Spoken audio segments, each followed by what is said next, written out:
900幾歐，1500喎。今日我想同你哋分享一啲我覺得好嬲嘅事，就係俾人哋罰錢啊！其實罰錢呢家嘢呢，喺邊度都會發生，就算係香港都會遇到。但係呢，如果喺奧地利發生呢，就更加慘。唔知點解當呢件事發生，你要去同人周旋嘅時候呢，我都唔知佢係扮啦定係點樣。總之呢，就好似奧地利人呢，就好多人都唔識講英文咁樣嘅。當你去周旋嘅時候，你基本上表達唔到自己，所以呢，就係基本上係即係好無助嘅。咁只能夠事前做多啲準備啦，就唔好即係遇到啲罰款啊。咁所以呢，我今日就同你分享翻。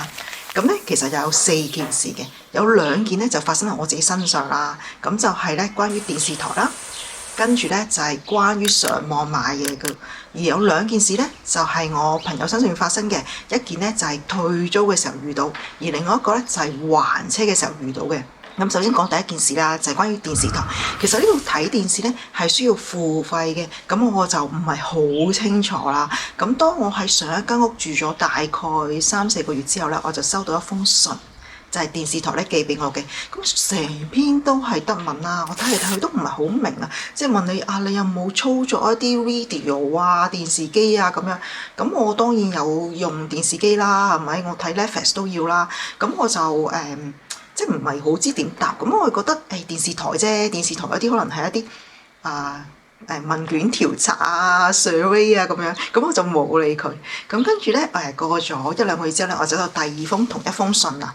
咁於是呢，我就問個屋主，我話點解啊會有啲咁嘅信啊？其實我應該點樣去反應啊？咁屋主就同我講，因為我唔係好識德文啦，所以呢，我係唔會睇呢度嘅電視嘅，咁所以就唔需要俾任何嘅費用嘅。咁我覺得OK 啦，咁我就安心啦。咁我跟住呢，就再收到第3封，我又都係冇理佢。咁過咗一排之後呢，我就收到奧地利政府俾我嘅罰款信，佢話要我罰100歐，如果唔係呢，就要坐監。咁我就梗係好驚啦，咁我即刻去寫翻封信啦，我特登用英文寫，因為呢，即係話翻俾佢聽，我唔識德文嘛，咁我呢，用英文寫翻個 email 話俾佢聽，其實呢，我唔識德文㗎，我冇睇電視㗎，點解我都要罰款啊咁樣？咁佢覆翻我喎，咁佢就話唔關你有冇睇電視嘅問題，係你一個租戶係有責任去話翻俾電視台聽，你又冇睇電視，因為佢哋要收錢。咁都得，咁我話咁我又覆翻個 email 啦，我話咁而家我點算？跟住佢話你同我哋呢係講係冇用嘅，而家你只能夠係俾咗個100歐嘅罰款啦，跟住同翻電視台溝通翻，話翻俾佢聽，你係冇睇過電視。咁我咁樣呢就損失咗100歐。跟住呢，就係關於上網買嘢，咁你都知道啦，我之前係做一個即係代購嘅買手噶嘛，咁咧做代購買手咧，咁基本上咧就買嘢嘅即係個 pattern 就比較特別啲啦，因為根據翻客嘅個落單嘅關係啦，可能會唔同日子。今日買完，聽日又買，後日又買咁樣，或者買同一個 product 可能買唔同嘅 size 啊咁樣。咁於是咧，其實我喺同一間護膚品公司咧，其實會落即係好多唔同嘅單咁樣。咁過咗一排之後咧，我發現我有啲貨咧係收唔到，咁我就send email 過去問啦，點解我未收到啲貨咁？咁佢又唔覆我 email，發咗幾次都唔覆喎。咁我就打電話上去啦，嗰個係即係 customer service。咁佢一大堆德文同我講。咁我話你哋識唔識英文啊？有冇人識英文啊？可唔可以揾一個識英文嘅同我講啊？咁樣，跟住佢唔理我咯，不斷去講德文咯。跟住我話你哋咁大間公司，咁即係 international 嘅品牌，你又冇人識英文，冇咯，就不斷去講德文咯。咁我就根本就聽唔明，面對面嘅德文已經好難，其實喺電話上面溝通係更加難咯。咁於是我真係冇辦法，我真係 cut 佢線。跟住我就之後再用翻 email 同我哋溝通，但係咧 email 佢哋真係覆得好慢，可能10封 email 佢哋先會覆你1封咯咁樣。咁到最後咧，佢哋就話因為我嗰啲貨咧就送到嚟我屋企之後咧冇人收，咁於是咧就退翻俾佢哋啦。咁佢哋咧即係收啲貨之後就會退錢。咁我等咗一排都冇退錢啊，咁我就於是就去再追啦。咁好彩咧，我自己就用 PayPal 俾錢嘅。咁於是 PayPal 咧又幫我追到一部分。咁但係有一部分都收唔到，因為 PayPal 都會覺得點解我同呢間公司咁多糾紛，我都繼續喺度訂嘢啊咁，所以佢哋都即係冇幫我追晒所有嘅錢翻嚟咯。咁就算追到嗰啲咧，其實都好慘，因為其實我 PayPal 咧就係連住我香港 credit card 噶嘛。咁我香港 credit card 我俾咗錢之後，佢再 refund 嘅時候咧，我係每一張單咧都唔見4-5歐嘅，每一張單4-5歐，即係大概30蚊港紙咁。唉，到最後都算啦，我心諗算啦。到最後咧，我居然收到呢一間公司發俾我嘅即係發票咯，話罰票啊！即係話我有一批貨咧收咗，但我未俾錢。哇！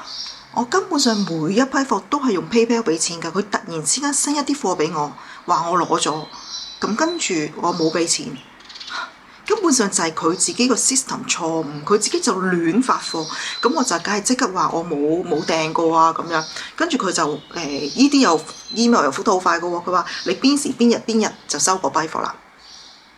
我鬼知咩？我訂咗咁多，我有啲俾咗錢，你又唔送俾我，無端端俾啲貨我，話我未俾錢，咁我梗係唔俾啦，我梗係唔理佢啦。跟住話俾佢聽，我冇收過啲貨咁樣。咁點不知咧？佢咧就過咗一段時間咧，又 send 另外一個invoice 俾我咯喎。佢話因為我咧冇俾之前啲嘅貨嘅錢，咁所以咧佢就要額外收多我5歐做罰款喎。跟住再過一排咧，又再額外收多我5歐做罰款。我咧精神咧完全咧係好困擾咯，明唔明啊？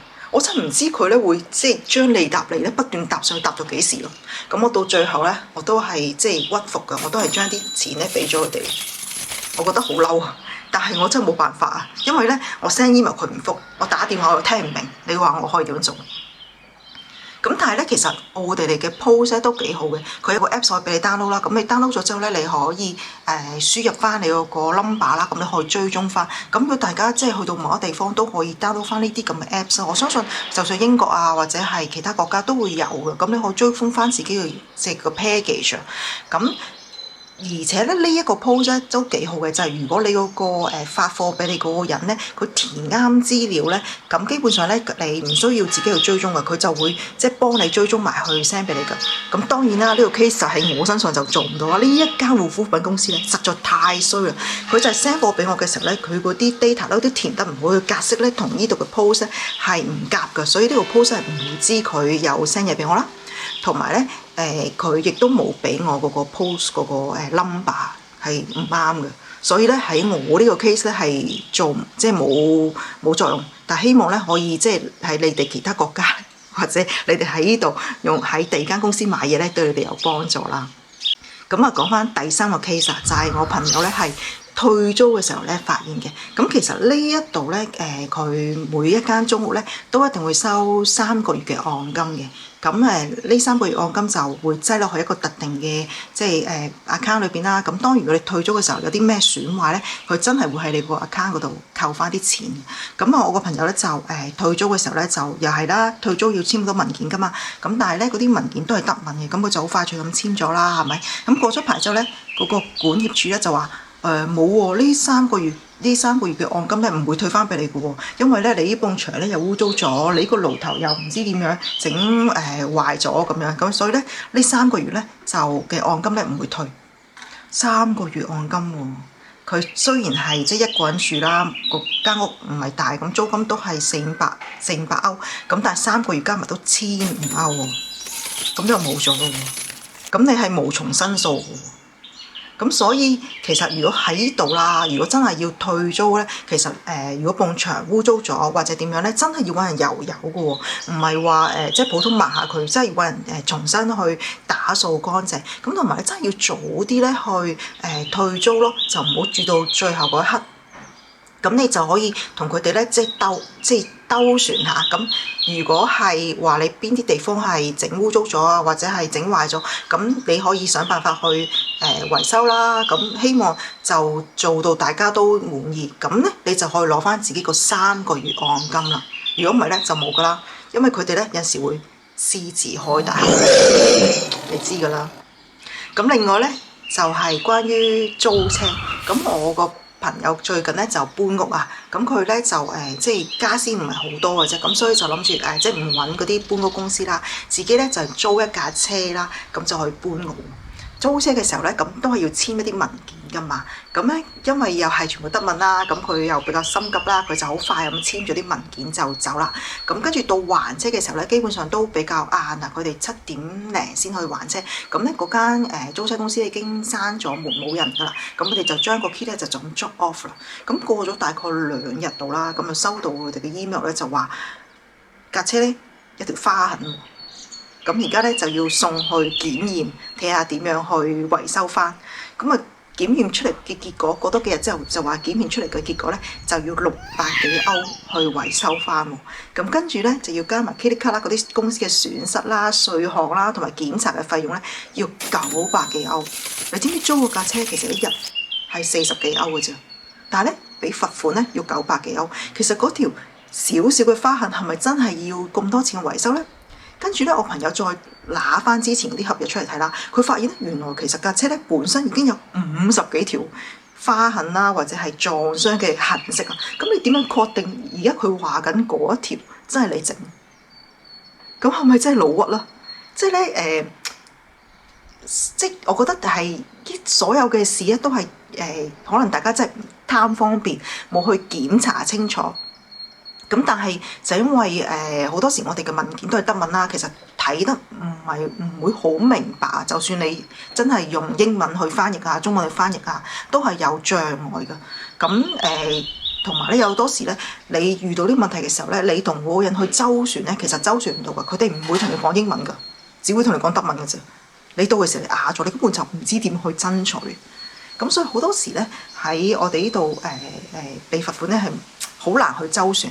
咁其實我自己咧都係試過嘅。我自己租車咧，咁係真係我衰嘅。我係嗰日咧就係落大雨啦，咁我見到個路中心咧就有啲唔知一嚿嘢，咁我就扭太少少啦，咁我撞咗去個行人路個旁邊位個膊啊，咁所以咧嗰個車胎咧就批走咗少少，咁咧佢就 charge 咗300歐咯。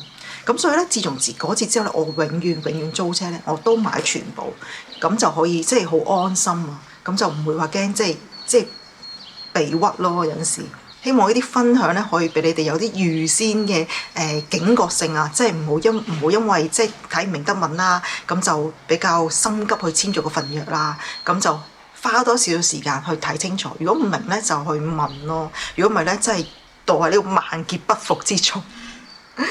好啦，如果你有興趣知道我之前搬屋嘅時候遇到啲咩困難嘅咧，就可以睇翻呢一條片。咁我哋下次見啦，拜拜。